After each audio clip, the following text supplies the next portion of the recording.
in the heart of a quiet Yoruba village called Agbonrin, where the red earth stretched endlessly beneath bare feet and ancient trees whispered secrets to the wind, life moved in rhythm with tradition. The people of Agbonrin believed in balance, the balance between the living and the unseen, between the physical world and the spirit realm. They honored the gods, respected the elders, and obeyed the laws passed down through generations. But there was something they no longer spoke of, a story buried deep in silence, the 4 tribes, fire, water, air, lightning. Once they were protectors of the land.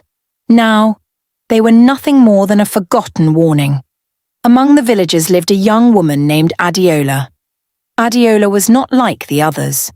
While the other girls spent their days learning to cook, braid hair, and prepare for marriage, Adéyọlá wandered.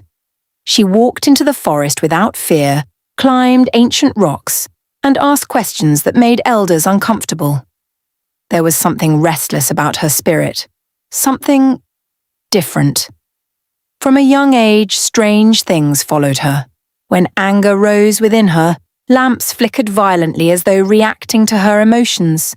When tears filled her eyes, rain would fall without warning, soaking the land as if the sky itself shared her sorrow. And when she laughed, freely, without restraint, the wind would rise and dance around her like an unseen companion. Her mother had once warned her, her voice heavy with concern. Adéyọlá, your spirit is too loud for this world. Be careful.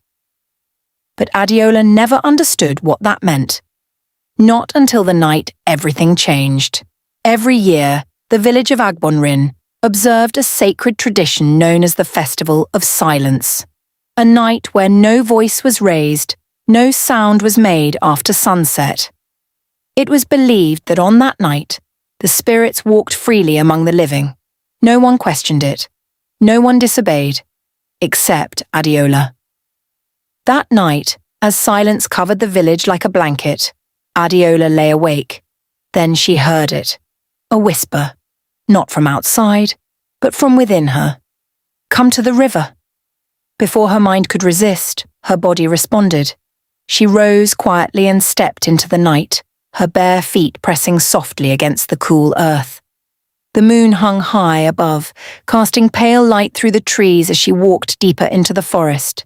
She passed paths she was forbidden to take. She crossed into spaces no villager dared to enter at night, until she reached it, the river of Iyanu. The moment she arrived, something felt wrong. The water was glowing. Soft at first, like a reflection of the moon. But no, this was different. It was alive.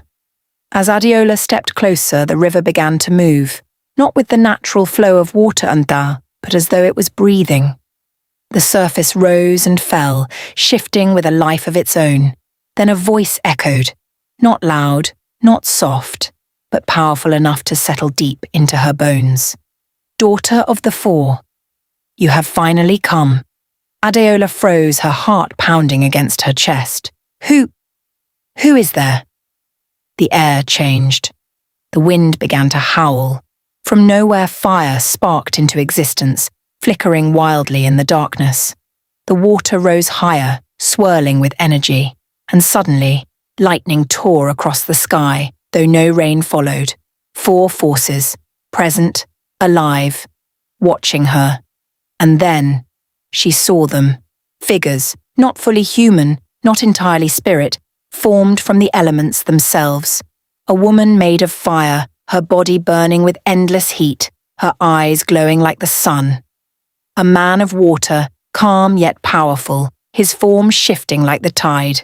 A presence of air, barely visible, moving like a whisper through space. And one made of lightning, unstable, radiant, filled with raw, uncontrollable power.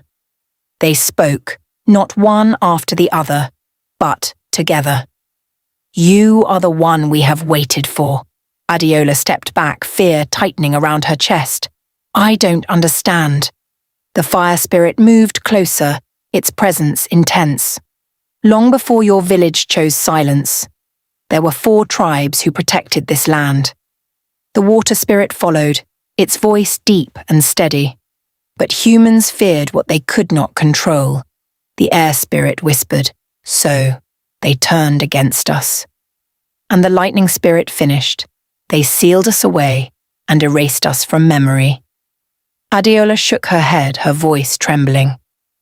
What does that have to do with me? For a moment everything went still. Then all 4 voices spoke as one, because you are the last born of all 4. The words struck her like thunder. Her knees weakened. No, that's not possible. But in that moment, fire ignited in her palm. Water gathered and circled her feet. Wind rose, lifting her hair into the air. Lightning flickered within her eyes. Adéyọlá screamed. The ground trembled beneath her. The river roared violently. The sky cracked open with light. The lightning spirit stepped forward, its voice now darker, heavier. Your awakening has begun. A pause. Then, but so has theirs. Adéyọlá's breath caught. Theirs? The forest fell silent. The wind stopped. Even the river stilled. And then came the warning that would change everything. Those who sealed us. Their bloodlines still live. And they will do anything to stop you. Shaken to her core, Adéyọlá turned and began to make her way back toward the village, her body trembling under the weight of power she did not understand. The night no longer felt the same. Nothing did. But she was not alone. Hidden deep within the shadows of the forest, a figure stood watching. Still, silent, waiting. His eyes glowed faintly in the darkness as his lips curved into something dangerous. So, the child has awakened. To be continued. And please don't forget to like and subscribe for more amazing stories.